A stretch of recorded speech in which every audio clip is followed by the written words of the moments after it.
Pessoal, bem-vindos aí a mais um bunker especial pandemia, né, da peste aí, que a gente está aproveitando para fazer essas gravações online, que cada um fica na sua casa, cada um fica no seu próprio bunker, e aí evita-se contaminações desnecessárias. E hoje eu estou aí com o Luiz Vilaverde, diretor de comerciais, o cara que toca, junto com o Martim Vasquez, o Extremistão, um podcast mais borreta que vocês têm por aí, só que é um podcast pago, então para vocês ouvirem o Extremistão, vocês precisam se inscrever lá no Apoia-se, é isso mesmo, Luiz? É isso aí, no Apoia-se.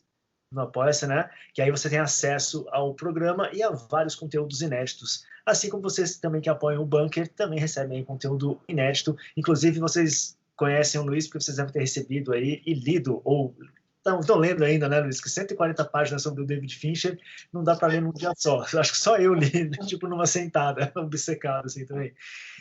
O Luiz escreveu aí sobre o David Fincher, que o pessoal do Bunker recebeu também. Aliás, muito obrigado, Luiz. Foi um belo exercício aquilo dali de mergulhar na obra de um autor.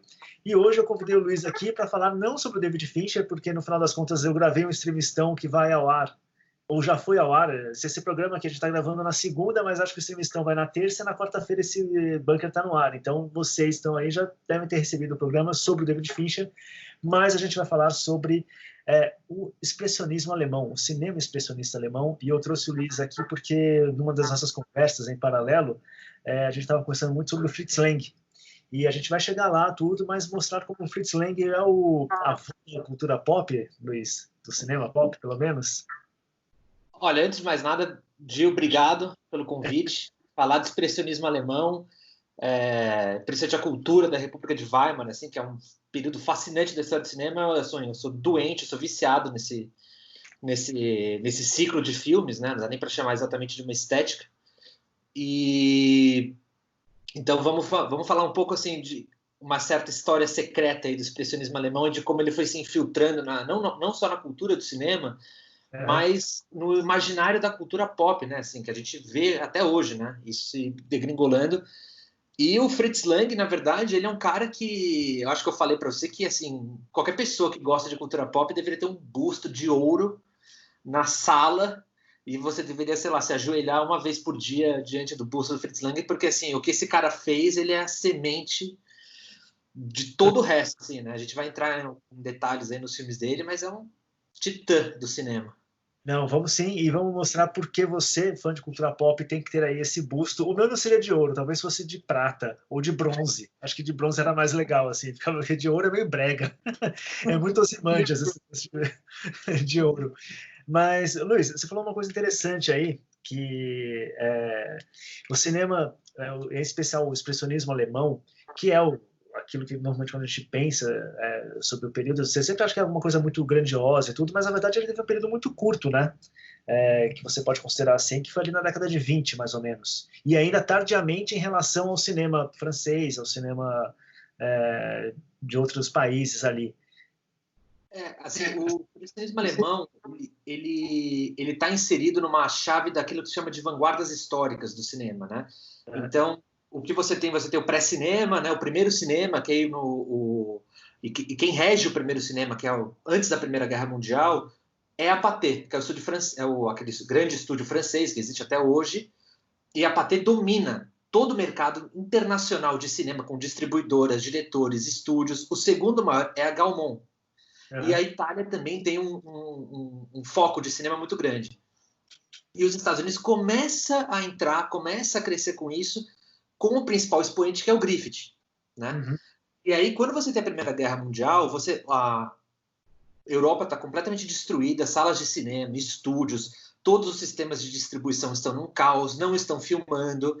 E aí você começa a ter um movimento, e nisso, né, toda essa destruição que teve, o cinema americano, aí é que ele se firma como essa potência global que ele é até hoje. Uhum. Só para a gente até pontuar aí rapidinho, o expressionismo alemão, o cinema expressionista alemão, ele vem surgir na esteira da Primeira Guerra Mundial, né? Isso. Esse caos que você está falando, essa falência da Europa e tudo, ela é decorrente em especial da Primeira Guerra Mundial, que afetou muito os países, em especial a Alemanha. Exatamente. E aí o que você tem nessas três grandes vertentes de diálogo do cinema com as vanguardas artísticas, você tem na França o período chamado de impressionismo francês e surrealismo, grosso modo, né? Que aí você tem o cinema do Jean Epstein, o cinema do Jean Cocteau, o cinema do Buñuel com Salvador Dalí, que ele filmou na França, né? Bastante, do Louis Deluc também, em que eles vão entrar em contato, em diálogo com artistas plásticos, com escritores, poetas vão começar a dirigir filmes. Você tem o Marcel Duchamp fazendo filme também, ele tem aquele Anémique Cinema, que é muito famoso, o Man Ray, que é um fotógrafo surreal também, dirigindo filmes e tal. Na Rússia, você tem o nascimento do cinema soviético com Eisenstein, com o Dziga Vertov, com o Pudovkin, onde eles vão entrar no ciclo do formalismo russo. Então, Mayakovsky, o Meyerhold, que foi um dramaturgo russo, né, que começou a romper com o teatro do Stanislavski, né, que era um teatro de realismo psicológico, dito burguês. Então, não, vamos ter que romper com isso. Eles começam a fazer aqueles experimentos de montagem soviética, né, montagem dialética, montagem intelectual e tal. E aí você tem o cinema da República de Weimar, que é o cinema do Segundo Reich, como alguns chamam, né? De você ter...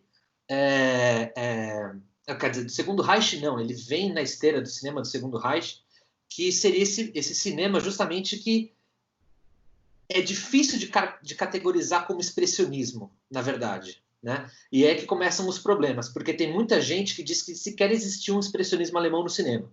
Dizem que é um gênero que não existe, dizem que é um movimento que não existe, dizem que eles tinham muitos contatos com os pintores expressionistas e com os dramaturgos expressionistas, mas que esse nunca aconteceu uma tradução para o cinema de fato. Inclusive, os principais diretores do expressionismo alemão, que seriam o Murnau e o Fritz Lang, nunca se assumiram expressionistas. Falam assim, não, eu nunca fiz um filme expressionista, nunca tive o expressionismo no meu horizonte, eu sabia que existia e tal, mas não sou expressionista. Então já começa com um problema, né? Porque assim, tem gente que diz que sequer existe o gênero, né? O ciclo de filmes, né? E... Pode perguntar aí. Não, pode continuar. Vamos ouvindo aí.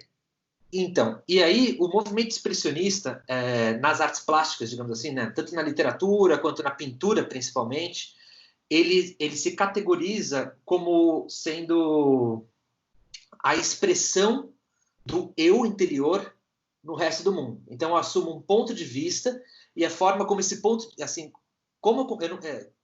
dentro dessa chave de expressionismo, basicamente o que triunfa é a irracionalidade, a subjetividade, como que a nossa própria percepção da realidade é deformada pelos nossos próprios sentidos que são limitados, pela fragmentação do eu também, né? Porque aí você entra num período de República de Weimar que é um período de caos social, de fome, de destruição, de humilhação do espírito alemão, de você ter uma série de artistas que, se não lutaram no fronte, muitos morreram, então viram os amigos morrendo também e tem todo o sentimento de culpa de sobrevivente também.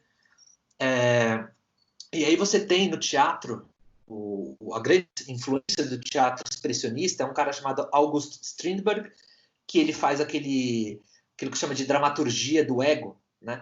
Porque nesse período alemão eles começam a entrar em diálogo com as descobertas do inconsciente do Freud, do Jung. Você tem toda a teoria da física quântica e da relatividade do tempo do Max Planck, que é influenciado também pelo Albert Einstein.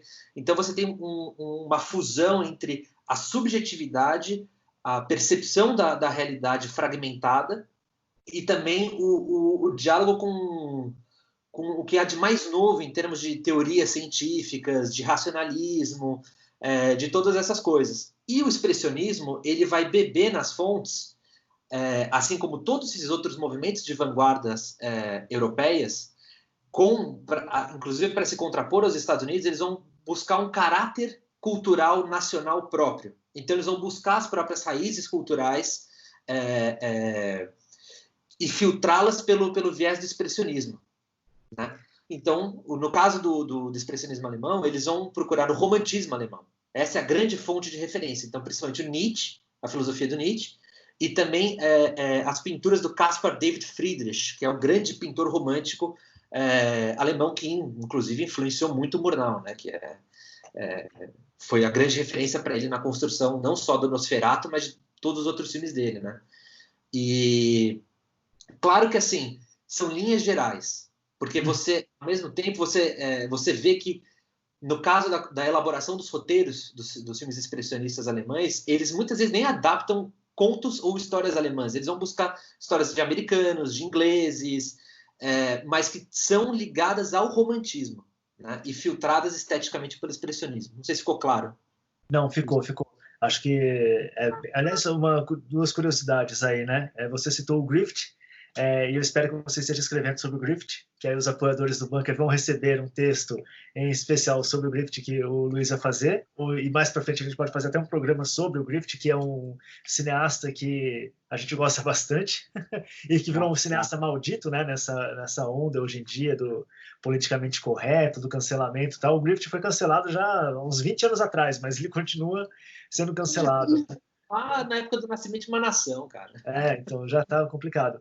E uma outra coisa que eu ia comentar é que, curiosamente, por trás de tudo isso que você falou, você citou aí o Gaspar Friedrich, que é um pintor que eu gosto muito. Inclusive tem um programa do Bunker que é sobre a presença do espiritual na arte contemporânea, em que eu falo muito sobre o Gaspar Friedrich, e que é muito interessante porque aí você percebe também que existe uma preocupação dentro do cinema expressionista alemão com essas questões metafísicas, mesmo que elas sejam relidas, né, filtradas por esses viés da modernidade que você colocou aí, como, por exemplo, Freud, como Jung, como outras experiências intelectuais que vão surgir aí no final da Primeira Guerra Mundial. Na verdade, porque o expressionismo, ele... você já começa a ter esses problemas será que é um movimento necessariamente alemão? Porque muito do expressionismo vai beber na fonte da poesia simbolista francesa. Sim. A poesia simbolista francesa ela está no cerne do impressionismo francês, que é concomitante ao expressionismo, mas o Fritz Lang foi profundamente influenciado pelo simbolismo. E o simbolismo é aquela poesia que como que a gente traduz o transcendente na natureza através de palavras, né? E eles vão tentar fazer isso através de imagens. Uhum. E tanto a vertente impressionista quanto a vertente expressionista, elas vão se unir muito na cinematografia de um diretor chamado Terrence Malick, que é o cara que mais, acho que incorporou o impressionismo e o expressionismo na estética dele, na linguagem dele, né? E que é um cineasta que está aí ativo e trabalhando. O seu último filme, A Vida Oculta, é um exemplo máximo disso, né? Ele vem, aliás, cada vez mais trabalhando esse tipo de coisa. E, aliás, muita gente não entende, e aí é interessante, muita gente não entende alguns filmes do Terrence Malick por serem justamente muito expressionistas, né? E muito soltos, assim. As pessoas não conseguem entender o que está acontecendo ali, elas dão um passo para trás, assim. Aí falam, realmente não gosto muito desse filme. Estou pensando aqui no Cavaleiro de Copas, por exemplo, ou To the Wonder, que são os filmes que as pessoas têm mais dificuldade de entender, justamente porque eles estão numa chave cinematográfica, numa linguagem, numa chave muito diferente do que as pessoas estão acostumadas. Eles não são filmes lineares, apesar de, se você tem um mínimo de esforço, você entende muito bem o que está acontecendo ali, né? Inclusive, uma coisa que caracteriza o expressionismo alemão, o impressionismo e o cinema soviético do período é a busca por aquilo que seria o cinema puro, o cinema em estado puro. Então, assim, se o primeiro cinema, o cinema do Griffith, ele foi muito caracterizado por tentar legitimar a arte do cinema com um público de elite, então, assim, o cinema buscou contato com o teatro, buscou contato com a literatura. Os movimentos de vanguarda histórica, eles vão buscar muito mais nas artes plásticas. Uhum. Então, vamos acabar com o intertítulo, vamos acabar com cartela de título e vamos tentar fazer um cinema que se conte só pelas imagens, porque você também não tinha o som, né? A tela de título você está falando quando você viu o cinema mudo e aí apareciam um cartazinho falando, mostrando o diálogo dos personagens, né? Isso. E o Malick, ele faz muito isso, né? Se você olhar os filmes dele, apesar de você ter locução e voice-over, você ter alguns diálogos esparsos, se você tirar o som do Malick, você consegue entender o filme. Sim, sim, é bem impressionante. Inclusive, é uma coisa que é uma experiência até que eu recomendo as pessoas fazerem, é ouvir os filmes do Malick sem som, assim. Pelo menos um pouquinho, assim, para deixar uns momentos, assim, é absolutamente maravilhoso. Em especial esses filmes mais... menos compreensíveis dele, né, que o pessoal gosta menos aí, como você tem o To The Wonder, o Song to Song, o Song to Song é uma experiência musical praticamente, né? Você fala que aquilo ali é uma música do começo ao fim e que aí tirar o som é meio complicado. Seria legal poder tirar o diálogo, porque aí você entenderia com o som do filme e tudo. Mas vamos voltar lá então para a República de Weimar, ali na década de 20, tudo. O primeiro grande filme expressionista, ou, entre aspas, expressionista, mas aí eu acho que vale a alcunha mesmo, que é o Dr. Caligari, né? Que já foi feito, acho que é o primeiro filme, e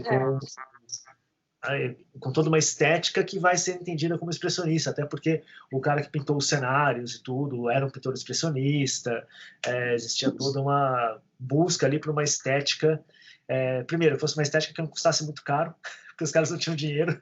Isso é uma coisa engraçada, né? Quando você estuda assim, você fala, os caras não tinham muito dinheiro, então vamos pintar o cenário mesmo e pronto, né?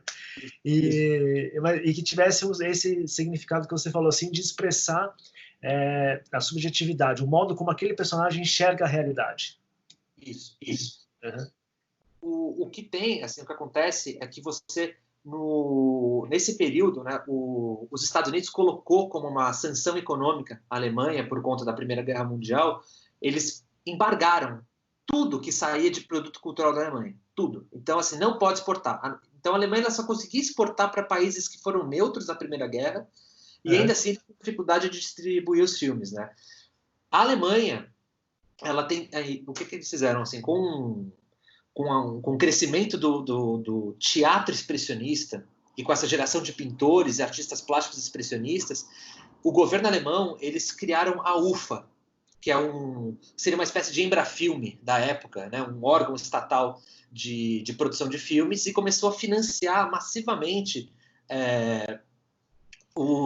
diretores, roteiristas, cenógrafos, atores. O principal a ser financiado foi um cara chamado Max Reinhardt, que era o dono da principal companhia de teatro do período, e com ele você tinha o Konrad Veidt, o Emil Jennings, todos os roteiristas que trabalharam no expressionismo alemão trabalhavam para o Max Reinhardt,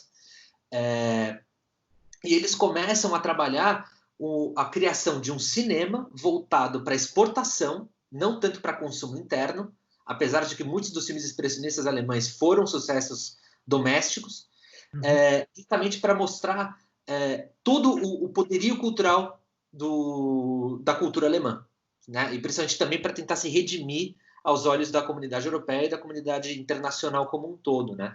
Então, só que aí com essa preocupação entre nós temos que mostrar que a nossa arte é uma arte de qualidade, então você tem o diálogo com o expressionismo, mas você tem um desejo comercial nítido, ou seja, temos que dialogar com gêneros populares também. Então você começa a adaptar histórias e temas de mistério, de horror, de ficção científica. Então você tem no expressionismo tem uma fusão muito interessante entre o que seria uma arte de alta cultura com uma arte de baixa cultura no cinema. Quer dizer, assim, que é uma arte muito nova daquele período, né? Então é uma coisa que você não vê tanto no impressionismo francês e você não vê certamente no cinema soviético, né? Até porque eles renegavam tudo isso. Então, e aí o gabinete do Dr. Caligari, na verdade, ele surge... tem toda uma história gigantesca de briga entre o Robert Wiene, que é o diretor, com os roteiristas, né, sobre quem de fato criou o estilo expressionista e tal. É uma briga grande na historiografia, né? Então aí descobriram depois o roteiro, e o roteiro, na verdade, não tinha nenhuma indicação daqueles cenários, aqueles sets todos tortuosos e tal, né? Então, putz, será que aquilo foi uma ideia do Robert Wiene? Não, foi uma ideia do cenógrafo. Não, foi uma ideia do produtor que insistiu para ter o diálogo com a linguagem expressionista, enfim, né? Ninguém sabe exatamente qual que é a paternidade do estilo Caligari, né? Mas fato é que o filme se tornou um sucesso absurdo, né? Internacional. Todo mundo falou, meu, que diabos de filme é esse?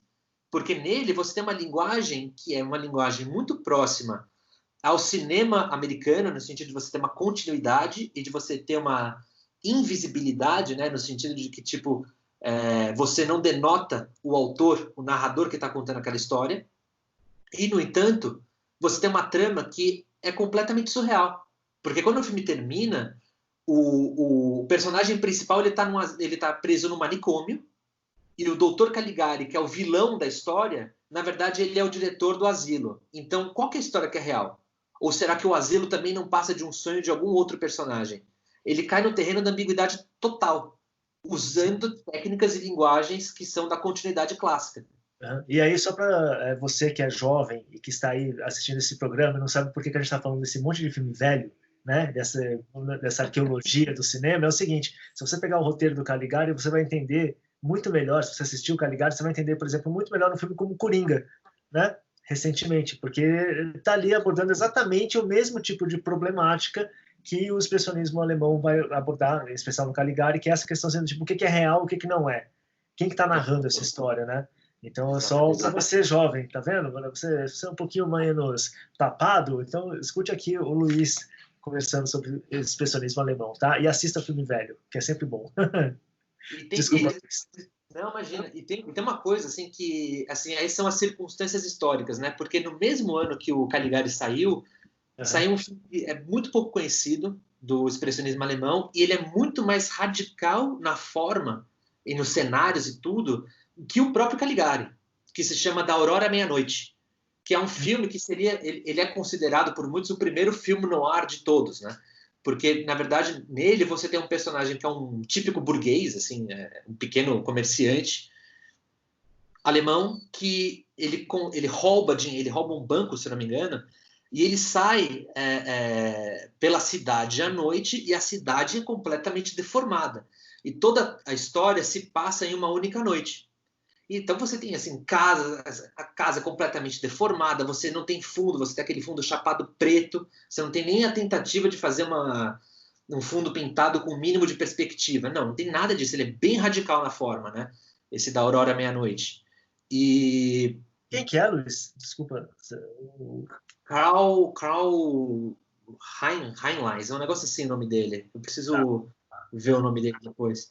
Me lembrou um pouco o roteiro me lembrou bastante, aliás, o Depois das Horas, do Scorsese.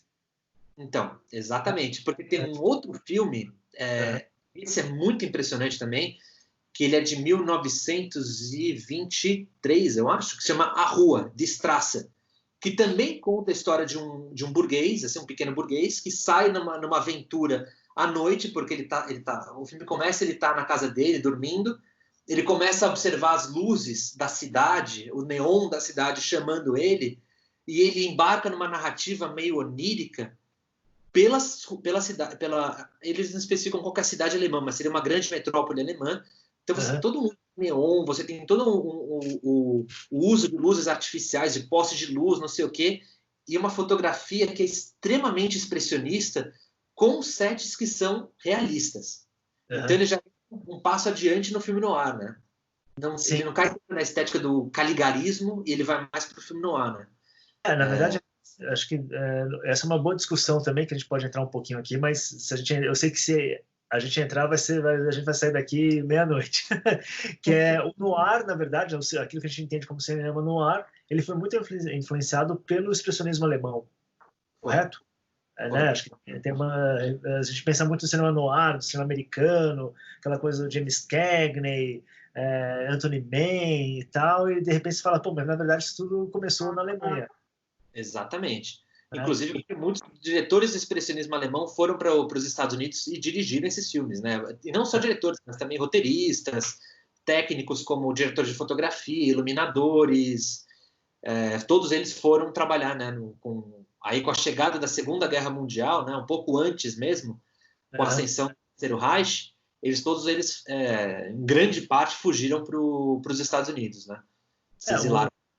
Sim, eu não quero adiantar ainda não quero adiantar o programa e nem o tema, porque a gente falou só do Caligari e do A Rua, tudo. Tem algum outro filme desse período de nascimento do que a gente vai chamar de expressionismo alemão que vale a pena citar?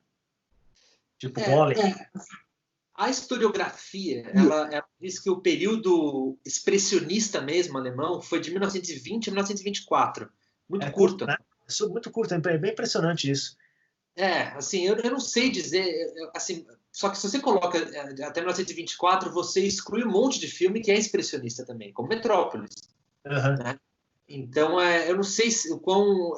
Eu acho que esses critérios históricos, quando você aplica para um movimento como o expressionismo, eles ficam meio nebulosos. O que eu colocaria como filmes desse período áureo do expressionismo seria o Golem, do Paul Wegener, que seria provavelmente a primeira história, o protótipo da história do Frankenstein, que aí, no caso, ele retoma a lenda judaica, né, do Golem de Praga, né? Então, eles recriam sets assim, do gueto, de um gueto judaico na Praga medieval, que é um set assim, impressionante. E o Emil Jennings, que é um dos grandes atores desse período, ele que interpreta o Golem, que ele é um homem feito de argila, que é feito para proteger os judeus, só que daí ele sai fora de controle, e ele tem que ser domado e destruído eventualmente.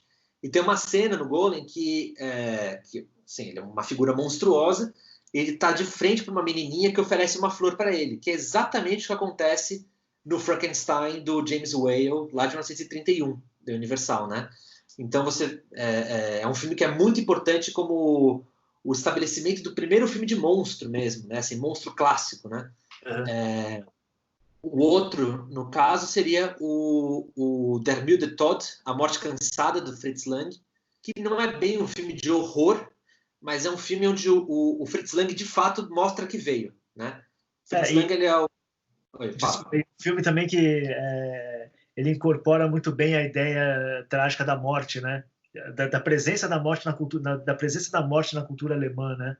Assim, exatamente. Tipo, ali do tipo, você percebia que parecia que eles não tinham nem saído de uma tragédia, que era da Primeira Guerra Mundial direito, e já se sentia o odor de enxofre vindo aí com o nacionalsocialismo e com o que ia acontecer logo depois, né? Acho que é um filme bem importante nesse aspecto, assim, também.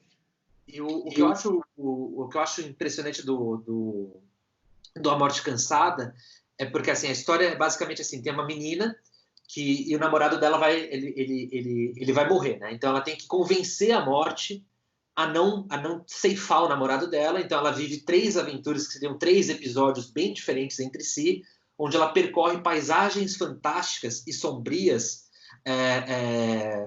justamente numa espécie de jornada do herói sombria, assim, para salvar ele, né? O que eu acho legal desse filme é porque, assim, o Fritz Lang, ele era um cara que ele é filho de engenheiros e ele treinou como arquiteto, lutou na Primeira Guerra Mundial e ele entrou no cinema como cenógrafo, né? Pintando cenários, construindo cenários, trabalhando nessa parte de marcenaria, mais artes plásticas mesmo dos filmes, né? Então, todos os filmes do Fritz Lang, eles têm um senso de arquitetura e de construção de cenários que são impressionantes, assim. Eu acho que de todos os diretores do expressionismo alemão, o cara que melhor soube construir esses universos fantásticos foi o Fritz Lang, né? E você tem a fotografia sombria também, porque o Fritz Lang ele era apelidado como o mestre das sombras. Fotografias de altíssimo contraste, ele tende a silhuetar muito as figuras dele.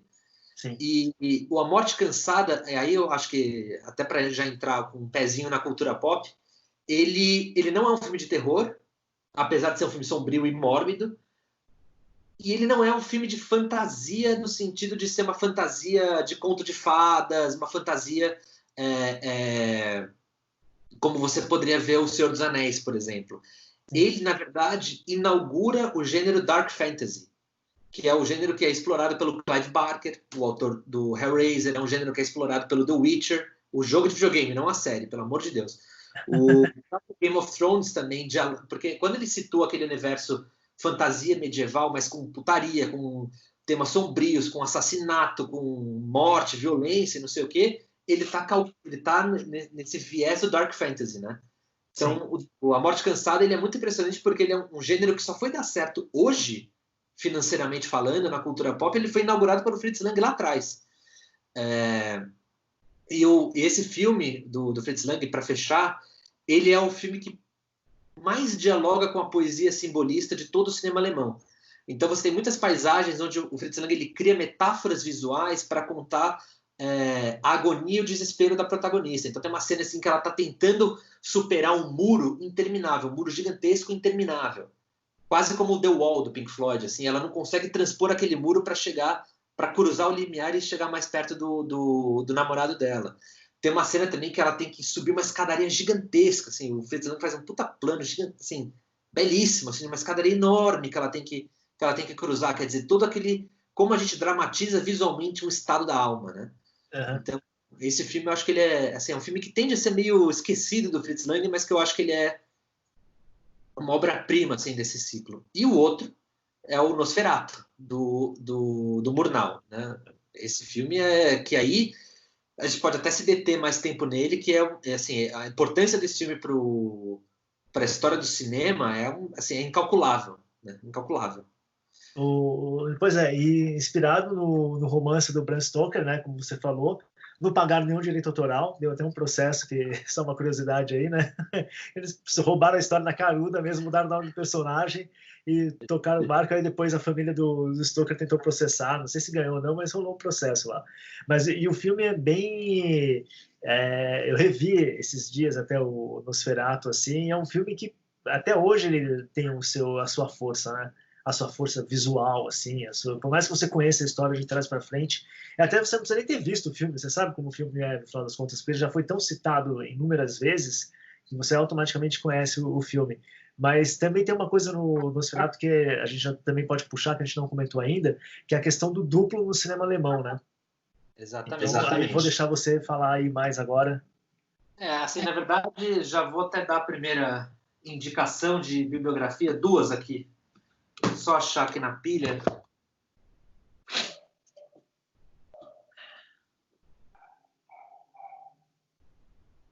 Dois livros aqui para a gente compreender o cinema alemão. Um deles está aqui, ó, História do Cinema Mundial, Fernando Mascarello. Tem um capítulo que é só sobre o expressionismo alemão nele, que é escrito pela Laura Canepa, que é uma crítica brasileira que, assim, ela é a grande historiadora do horror no Brasil. Ela tem uma tese de doutorado que é brilhante, chama Medo de Quê? Que ela conta toda a história do gênero horror no Brasil. E ela faz um belo resumo de tudo isso que a gente falou aqui do expressionismo. E ela aborda justamente os principais temas, né? Assim, como se a gente pudesse destilar os temas do expressionismo alemão, que ela faz daquele que é considerado, por mim também, o melhor estudo já feito sobre o que seria esse ciclo de filmes, que é A Tela Demoníaca, da Lotte Eisner.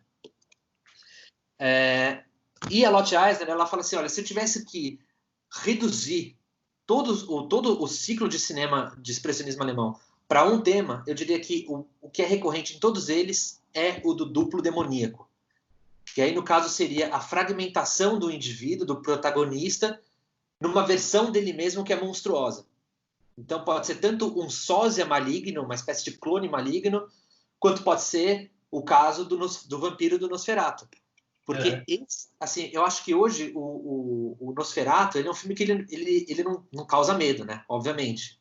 Mas ele é um filme que ele é muito fascinante porque a forma como o Murnau decupa o filme para criar esse paralelismo. Né? Eu acho que causa medo numas, né? Se você pegar uma criança na idade certa para ver filme de terror, ela fica meio assustada, assim, porque o filme é muito impressionante, assim. É que a gente que já tem uma experiência visual, que já viu muita coisa, pode amenizar um pouco, assim, porque você já tem aquelas referências, digamos assim. Mas você pega uma criança, não precisa nem ser só uma criança, mas leva esse filme para uma comunidade que não tem muita experiência sobre cinema e tal, o filme dá para dar umas impressionadas, assim. Apesar de ter uma hora que aparece uns gambá lá, em vez de aparecer uns ratão nos gambás, é engraçado. Mas desculpa, te interrompi, mas fala aí essa questão do duplo, que aliás vem da literatura também, né? Com o Stevenson, por exemplo, no Médico do Monstro e tal. É que o Drácula, no Nosferatu, fica mais evidente a questão do duplo do que propriamente no romance do Drácula, né? Mas... O tema do duplo, ele é um tema muito caro ao romantismo. Né? Sim. E aí você tem... porque no romantismo, você tem uma busca não só por os temas medievais e pelas superstições e folclóricas dos povos nacionais, tanto da Inglaterra, né, pensando no romantismo inglês, quanto da Alemanha, você também tem essa questão de você de como você projeta o mal interior, né? Que essa é uma das características por exemplo, da poesia do Lord Byron na Inglaterra, né? E na literatura você tem o Robert Louis Stevenson, que ele escreve não só o Médico Monstro, mas tem também o Markheim, que é um grande conto dele de duplo demoníaco, né? No caso é um sósia demoníaco, né, do personagem. E o Edgar Allan Poe tem o William Wilson, que é assim, provavelmente a história mais prototípica de duplo demoníaco. E o Retrato de Dorian Gray, do Oscar Wilde, que no caso o Dorian Gray, aquele personagem tem aquela pintura dele, né? E à medida que ele vai ficando cada vez mais maligno e criminoso, a pintura que absorve os pecados, né? E todos os crimes da natureza e da alma, né? A pintura que retrata de fato a vida interior do Dorian, enquanto que ele conserva fisicamente a aparência de ser uma pessoa normal, né? Tanto que um dos temas visuais mais recorrentes do expressionismo alemão é justamente o uso de espelhos, a ideia também de você usar o plano e o contraplano, que era uma técnica que foi aperfeiçoada pelo Griffith nos Estados Unidos, para você montar justamente esse paralelismo visual. E você vê isso muito no Nosferatu, principalmente naquela cena do jantar, quando eles se encontram, né? O Conde Orlak com o Jonathan Harker, né? E a Lotte Eisner, ela fala, esse livro ele é muito legal porque ela faz uma pesquisa histórica assim minuciosa de resgatar as origens estéticas do romantismo alemão, que aliás vocês podem ver muito bem neste livro aqui, Romantismo, uma questão alemã, do Rüdiger Safransky. Muito bem. Toda a história da estética romântica na Alemanha, né? E uma coisa que fica muito clara no Nosferatu, como ele cria esse paralelismo, é porque, assim, quem que é o protagonista do Nosferatu? Quem que é o herói do Nosferatu? Não é o Jonathan Harker, é a Nina, né? Que no caso, no livro chama Mina, no filme chama Nina, né? Nina Harker. E tem uma cena que fica muito clara isso, que ela tá com todo aquele problema de sonambulismo, né? Porque o marido dela tá preso no castelo do vampiro. E aí, assim, o Murnau sempre corta dela pro vampiro, não pro marido dela de fato. Então, o vampiro e o Jonathan Harker são duas versões do homem que ela deseja, né? E tem uma cena ali que, inclusive, eu acho que o Murnau ele se inspirou no Griffith, né? Porque o Griffith ele filmou 2 curtas. Um deles eu preciso pegar o nome aqui. Se chama After Many Years, de 1908, e Enoch Arden, que são dramas românticos, melodramas que o Griffith fez, onde você tem os amantes, os homens se perdendo em viagens marítimas e as esposas ficam na praia lamentando a perda. E aí o Griffith ele estabelece esse motivo da perda filmando primeiro as mulheres na praia chorando e os homens perdidos no mar, em ilhas, em náufragos, né? O Murnau faz a mesma coisa no Nosferatu, só que quando ele coloca a Nina na praia, ele corta sempre pro vampiro no barco. Sim. E ele sempre enfatiza o mastro indo na direção dela. Então, enquanto que o marido dela, de fato, o Jonathan Harker, está vindo a cavalo por terra, né? Então, esse paralelismo é muito interessante que ele faz direto na montagem. E muita gente não percebe isso, porque o André Bazin, que é aquele grande crítico de cinema, ele diz que a montagem no Nosferatu é desnecessária, ela não é o aspecto importante, não é a preocupação do Murnau. E eu acho que é o exato oposto, eu acho que a principal preocupação do Murnau é com a montagem. Justamente como ele estabelece essa questão do duplo. Que, na verdade, é uma coisa que também a gente pode brincar um pouco de comentar o cinema. Assim, o cinema, na minha opinião, é montagem. Não sei se você que é um cineasta aqui nessa história aqui que concorda comigo ou não. Eu tô sendo palpiteiro mesmo, só um apaixonado. Mas para mim, o que faz um filme realmente é a montagem. As outras coisas, assim, por exemplo, a fotografia, a atuação, o cenário, todas essas coisas, primeiro, elas já existem antes do cinema. O que é realmente diferente no cinema, aquilo que faz o cinema ser o que ele é como você junta essas imagens, né, que você filmou, que você fotografou. Então, para mim, não tem como dizer que o cineasta não se preocupa com a montagem, né? Exatamente. Como você constrói o tempo, como você constrói o espaço, como você constrói as relações entre os diferentes planos que você filmou. Então, de fato, o filme ele acontece na mesa de montagem, né? Tanto que é engraçado que você pega assim, a grande montadora, que eu esqueci o nome dela, né, que era do Quentin Tarantino, que montou os primeiros filmes do Tarantino, eu esqueci agora. Vergonha. Mas, bom, vocês sabem, eu não vou dar um Google agora, vou passar vergonha mesmo. Não esqueci o nome dela, mas a montadora do Tarantino, ela morreu, se eu não me engano, depois do Bastardos Inglórios. E aí você pega os dois filmes seguintes do Tarantino, que é o Django e o Sete Odiados, você percebe que ele não está muito bem na montagem ainda. E ele só conseguiu acertar a mão de novo com o Hollywood. Com Era Uma Vez em Hollywood. Você vê que teve um processo ali de reaprender a montar o filme dele, né? Assim, Sally Mank. Isso, Sally, obrigado. A Sally Mank. E você percebe isso, a grande influência que tem. Você pega outros grandes diretores e tudo, você sempre tem que prestar atenção quem está montando o filme dele para ver qual que é quem que está fazendo a diferença ali no final das contas, né? O Scorsese com a Thelma Schoonmaker e o George Lucas com a Marcia Lucas, né? Que foi a grande montadora da nova Hollywood, né? Sim. Até uma Shoemaker, pelo amor de Deus, né? Nossa, aquela mulher ali, o que ela faz. Você pega um filme como. Não vamos ficar falando do irlandês aqui, que as pessoas dormem. Quando a gente fala irlandês, já tem gente dormindo, né? Você fala, pô, gente, vocês não entendem nada. Mas você pega um filme como Cassino, você olha a montagem daquilo dali, você quer, sei lá, cara, dar um braço para a mulher fazer aquilo. Mas voltemos. Então o Murnau faz lá o Nosferatu. E o Nosferatu. E por que você comentou aí que o Nosferatu é um filme que tem uma grande influência no cinema e como um todo? Assim, por que ele tem essa grande influência? Porque o Murnau, o Nosferatu ele sai em 1922, portanto 2 anos depois do Gabinete do Dr. Caligari. E ele é um filme que, por mais que o Murnau tenha dito que não é, ele é um filme profundamente expressionista, sem ter absolutamente nada do Gabinete do Dr. Caligari. Sim. No sentido de que os sets que estão todas as cenas internas, né, são cenários construídos, eles são construídos de forma realista, né, tentando mimetizar o real mesmo, e todas as cenas externas, elas são filmadas em locação, com luz natural. Então, você não tem aquele artificialismo proposital do Gabinete do Dr. Caligari, onde até mesmo você tinha um poste de luz e o raio de luz do poste ele era pintado numa tapadeira do cenário, né? Ele é um oposto, mas ele é um filme profundamente expressionista.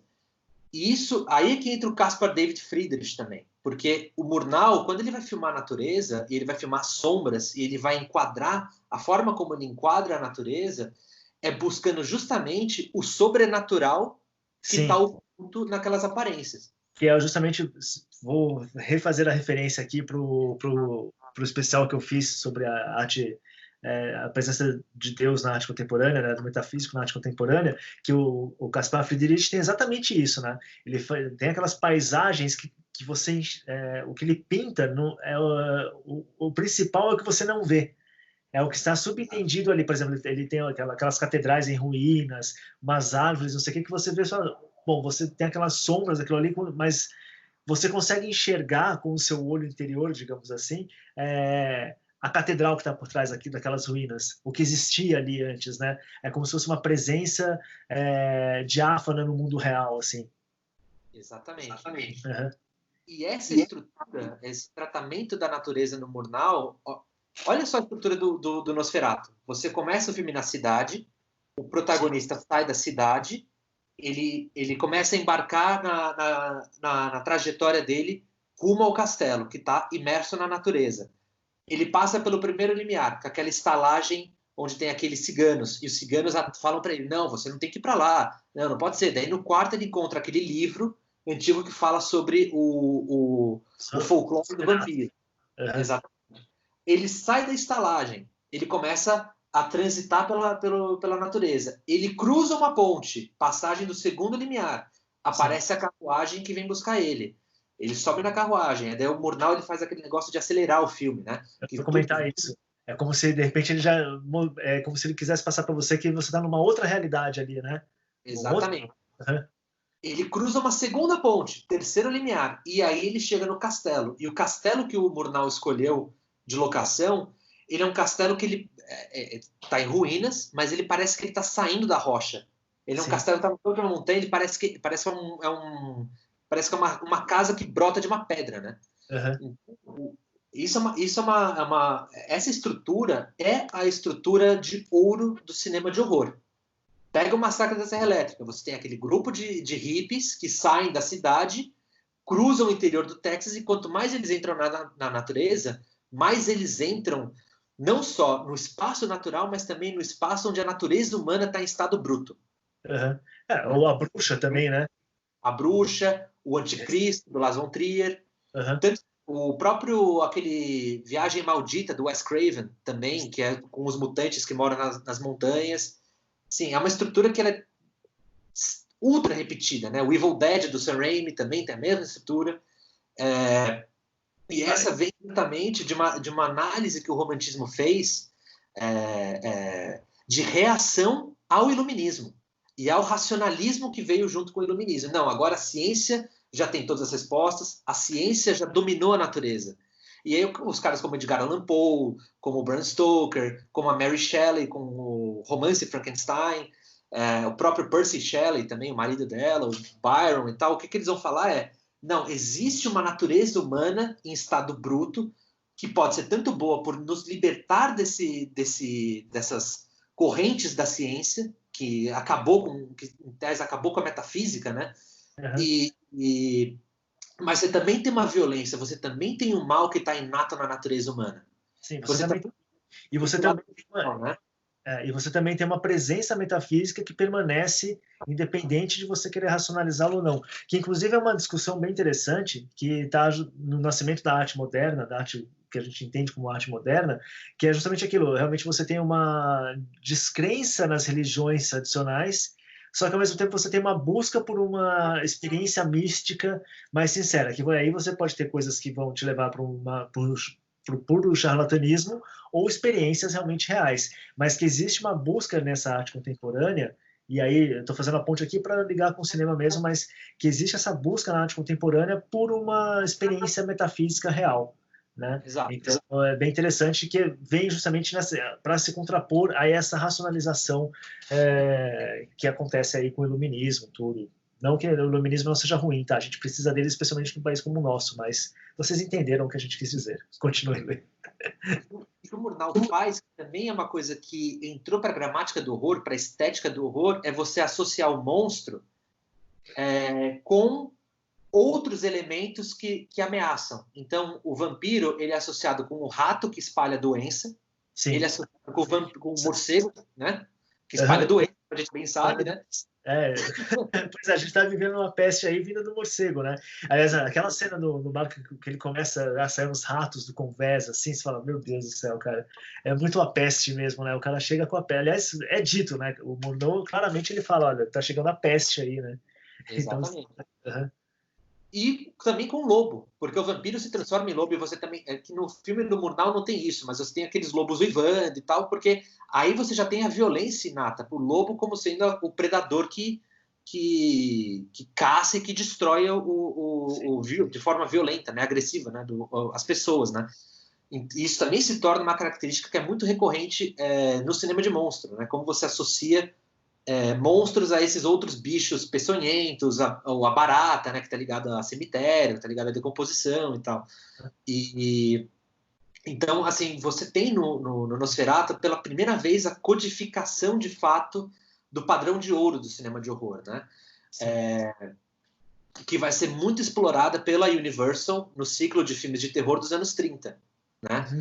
Quem vai, de fato, transformar isso, toda essa estrutura do Nosferatu, naquilo que a gente entende hoje como cinema de horror moderno, é o Alfred Hitchcock com Psicose, né? Porque não só você sai do espaço da cidade, né, que seria o espaço da civilização, da racionalidade, da ciência, para encontrar o monstro, mas o monstro volta para a cidade e você, ao ir para o covil do monstro, você tem a elaboração daquele espaço que seria o Terrible Place, né, o lugar terrível, né, que aí você tem a casa do Massacre da Serra Elétrica, é o motel do Norman Bates, no Psicose, é um lugar onde os canibais moram, no romance, um grande romance de terror dos anos 80, que se chama Offspring também, que é baseado numa lenda, né, de canibais.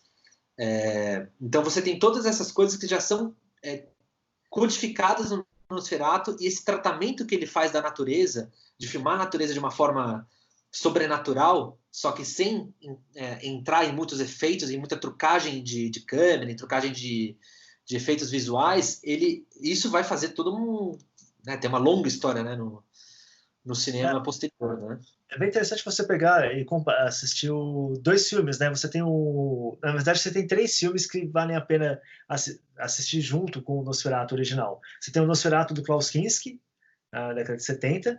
Aí você vai ter, eu esqueci o diretor que tem o William Dafoe como A Sombra do Vampiro, né? Que é uma brincadeira bem interessante sobre as filmagens do próprio Nosferatu. Você lembra quem dirigiu?